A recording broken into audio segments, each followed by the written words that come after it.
I hate to give Hunter Biden any kind of credit for anything whatsoever, no. but in this clip, he's talking about AI, and it's an interesting discussion. Let's just say that. I mean, it's interesting, like the way that he's thinking about AI and the impacts AI will have, particularly on the workforce. And so I hate that it's Hunter, and I find him disgusting on every level, but the conversation is interesting. Take a listen. It's fine. You don't tip at an In-N-Out. I do. What, you tip at an In-N-Out? Yeah, they have to wear those hats. You know what that feels like? Did serious conversation? I met somebody that is in the, owns fast food franchises. His McDonald's employs 55 people, okay? He went all AI, okay? Man. It's about a $2 million investment per McDonald's, okay? He only employs 5 people now. Oh. So his margins go up by like 27%, and he'll make back the $2 million investment in under like 18 months. Wow. Think about this. There's about like 13,500 McDonald's in the United States of America. I did the math. If every one of them went down to 5 from 55, lost 50, on average 50 jobs, it's 670,000 jobs in America. And that's like, it's a certainty. And that's just McDonald's. You think that, Burger King, Wendy's, Taco Bell, I mean, across the board, you're talking, what, like probably 3.5 million jobs in the fast food industry alone that will AI with easily within the next 5 years, if not 3 years. So I've flipped my thinking about this whole AI thing.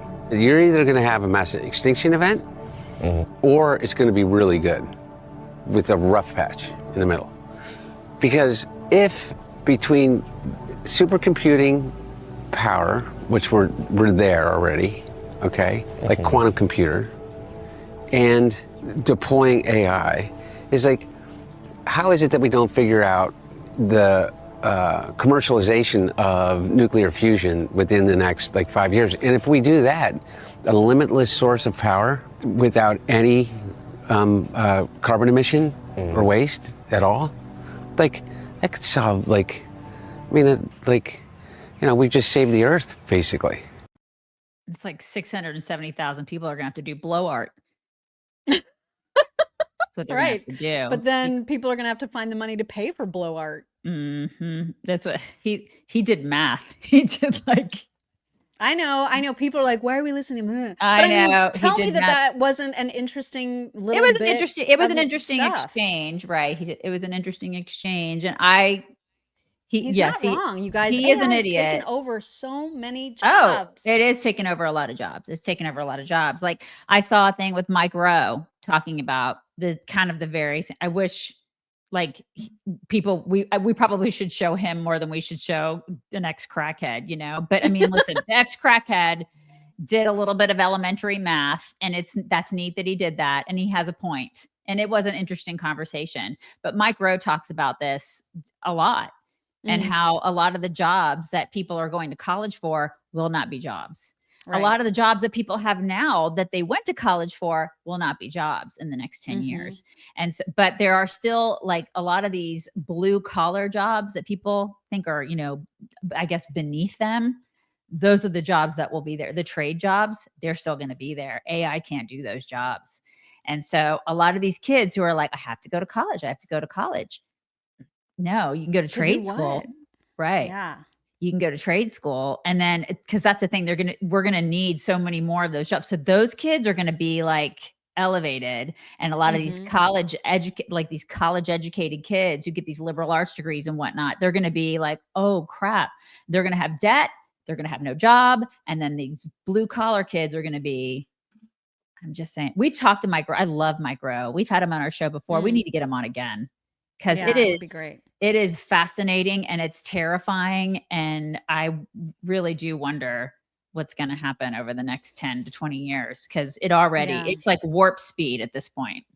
It's terrifying. It's There's terrifying for everybody that's in college now. It's mhm. terrifying for high school students now because things are changing so quickly that it's almost impossible to figure out like how to shift or what to shift to where your job is still going to be relevant Mhm. and useful. And even it's even starting to impact in some ways. I mean, obviously we're always going to need doctors, but doctors are feeling the impacts of AI, as you'll hear from this one. Other doctors out there, but for the first time these past few weeks, I am truly feeling that our days are numbered because of AI. And that is because at least my patients are coming in with very, very difficult questions. They're high level, very granular and nuanced type of Mhm. questions that I had never been asked before in previous years. And they are coming in with way more knowledge about what's going on with them. And they are, I feel like, using that to at least kind of probe the doctor, at least me, about like how much they know. And I think they use like these questions to kind of gauge their competence because they're using these AI chatbots to get a lot of base information that they would get from their doctor. So now they're entering the office visit with the next level of questions. And I just don't think doctors are going to be used to that, especially if you kind of been coasting for a while, barely keeping up with your CME, or maybe you're not in academics and you're not constantly staying current. And and I'm not saying that just because you don't know some random fact that you're not a good doctor, but I think real or perceived patients are going to use this as a measuring stick to Yep. see how good their doctor is. It's true. Absolutely true. I do Absolutely. it I all do the it. time. I do it too. I do it too Yeah. because I do my research. I get out there and I get all the information. I gather it. I study it. I go in there and I totally test them. Because I didn't go Mm. to school for like 12 years for this crap. You should know it, especially in a specialty like in endocrinology or something like that. Right. You should know more than me. You shouldn't be sitting there in a room chat GPTing it while I'm sitting there, which I have seen. It Oh drives my God. that drives me insane. And if I see that happening, I'm not coming back. I'm not coming back to you because I'm not going to pay you to chat GPT it when I can do that myself. You guys, if you are needing medications and you don't want to stand in lines, you don't want to go to the doctor, you don't want to wait in disgusting waiting rooms, we got Mhm. you. Boo. I don't want to do that. I don't want to do I don't any of either. that. Yeah. I mean, Thank you, they but also, no. listen, they have antibiotics, they have regular medications that you probably take every single month.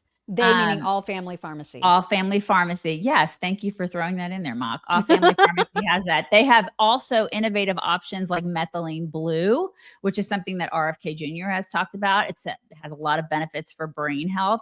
They also have NAD plus, which is your body's natural energy booster. They have all sorts of really cool stuff at All Family Pharmacy, and they make it easy to get started. Your doctor's prescription is included. Everything ships right to your door. You can visit allfamilypharmacy.com/chicks. Use code chicks10 to get 10% off your order. I like having an emergency kit on hand. They have a bunch of different Yes. emergency kits where you can get all different kinds. They have like ivermectin, antibiotics, all different essentials, but I like having those on hand just in case. And a lot of these don't expire for like 5 to 10 years. So it's nice to have these on hand for your family, for everybody in your family, no matter what. Like if somebody gets a sinus infection or whatever, it's nice to have that stuff on hand. So visit allfamilypharmacy.com/chicks. Use code chicks10 to get 10% off your order. Do it. I don't have a Right. medical And it's degree. free. Right. I mean, I have our oldest daughter was just diagnosed with an autoimmune disorder. She did all the research. She was like, these are my symptoms. This is this. She went down the rabbit hole. She did all the research. She went in and said, these are the tests I need. They did all the tests and then she was diagnosed with it. Now, if she wouldn't have done that, it probably would have taken her 10 years to get that diagnosis from 18,000 different doctors. And she would have gotten blown off by most of them. Oh yeah, they would have been like, it's all you in have your a head. cold. Come It's back all in in your a month. head. You're just a woman with hormone problems. It's all in your head. This is the thing. So when you're armed with information, which I mean, there is something to be said for it because we can have the power and the autonomy to be able to look this stuff up and go, okay, I can be my own best advocate here. Because not to be mean, I'm sure there are good doctors out there. I'm not saying that there Oh, aren't, yeah. but a lot of them suck. And a lot They of them just don't keep up with no, like new things that are happening in medicine, and they do right. coast. And so you want to make sure that you're getting a doctor that's worth what you're Mhm. paying them, which is a Right. lot. So anyway, it's just interesting stuff how AI is changing jobs that you wouldn't necessarily think of Right. immediately that they're going to change. Yep. And then yet there are still people who are out there being idiots about how to be adults. Case in point, you will not believe the ridiculousness of this woman. I cannot with her. 30 hours a week at the same time. Oh, wait a minute. Let me rewind because I think I cut off the beginning of that. So I quit my job because I can't take care of my basic needs and work 40 hours a week at the same time. Oh my God. It's really hard to say this out loud and put it online, but I know that I'm not the only person going through this. I've almost been fired from every job that I've ever had, and it's not because I'm not smart. I actually tend to overperform in the beginning. It's just that after some time, I inevitably burn out once I wake up one day and realize that I haven't taken a shower in like 3 weeks. It's really frustrating because I know that I'm an intelligent person and I've been able to accomplish a lot of really amazing things in my life, but I still can't manage to take care of myself. And it's not just a matter of not trying hard enough or not being disciplined. If I could take care of my basic needs and work full time, I would have fucking done that by now and then some. It's a form of self-sabotage to honestly be putting so much energy into these executive functioning skills at work and not have anything left to give myself. It's like I would deadass wake up at 5 a.m., pace back and forth, start working at 7, finish work at 6, eat, sleep for dinner, and then crawl in bed at 8 o'clock. And it's like a part of me does feel insane by quitting at the verge of a recession, but it's like if I actually want to build a future for myself and get there in one piece, taking care of myself has to become my full-time job. I was not born to raise shareholder value. I'm actually meant to live a life, and I need to learn how to be a person in order to do that. Your future is Oh welfare. my Your future God. is us taking care of you. That's not a future. And a pacifier. Also a pacifier. Right. I mean, How come I'm not doing it? does she What's not wrong with understand? my I don't know. thing? I constantly get balloons There and it is. everything. There it is. I don't understand how these people don't get that we did this. Like I remember working 3 jobs and I not know. sleeping. And This is she's like, why 40 hours a week doesn't allow me time to like find myself oh or my God. whatever. That's why I look so tired now. It's because I did like Right? 80 hours a week back in the day. I mean, it's like I don't and then had kids and did all the things. And like you look back and you're like, how did I do that? How did I go to school and also go to work and did the things and had kids? And like we did it. People, you guys did it. We did it. Mhm. Like you just do it. You just Mhm. you buckle up and you do it. That's So I right. don't, it's of course, and the self-care bullshit. What is It's that? just exhausting. These people are exhausting. And she did sound like a, like a reasonably intelligent person. She probably makes a great first impression in interviews, but she's obviously useless. Well, yeah, she makes useless. a good first impression. And then after she doesn't shower for 3 weeks, everybody's like, we're going to have to Fired her. we're going to have to let you go because damn Right. girl.